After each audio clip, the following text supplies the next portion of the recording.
Una, Dingdong Dantes.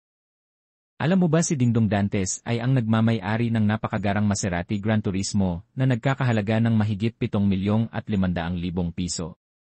Ang Italianong sports car na ito ay kilala sa makinis na disenyo, tunog ng makina, at kakaibang porma, eksaktong katulad ng personalidad ni Dingdong bilang elegante at disiplinadong aktor.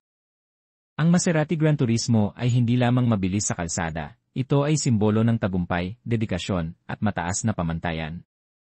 Bilang isang pamilya-oriented na tao, ginagamit niya ito hindi lang sa pagpaporma kundi bilang gantimpala sa sarili matapos ang taon-taong pagsusumikap sa industriya.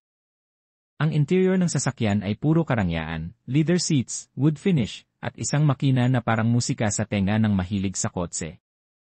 Ang Maserati ni Dingdong ay parang extension ng kanyang personalidad, maamo pero may lakas, classy pero matatag. Ipinapakita nito na maaari kang maging matagumpay at marangya habang nananatiling simple at mapagmahal na asawa at ama. 2. Coco Martin. Alam mo ba si Coco Martin ay may koleksyon ng mamahaling sasakyan tulad ng Ford Mustang Gili at isang Mercedes-Benz E63 Dendy Brabus Edition na nagkakahalaga ng halos 11,000,000 piso. Ang dalawang sasakyang ito ay tugma sa kanyang imahe bilang matapang, action-filled, at successful na aktor. Ang Mustang, isang simbolo ng bilis at lakas, ay sumasalamin sa kanyang pag-angat mula sa kahirapan tungo sa kasikatan.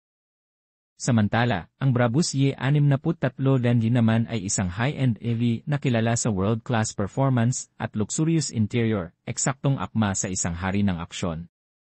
Sa loob, makikita ang detalyeng pulido at power na higit pa sa karaniwan.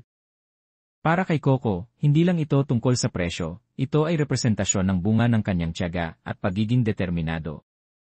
Ang kanyang mga sasakyan ay parang kwento ng kanyang buhay, mula sa mababa hanggang sa tuktok, puno ng bilis, tapang, at puso.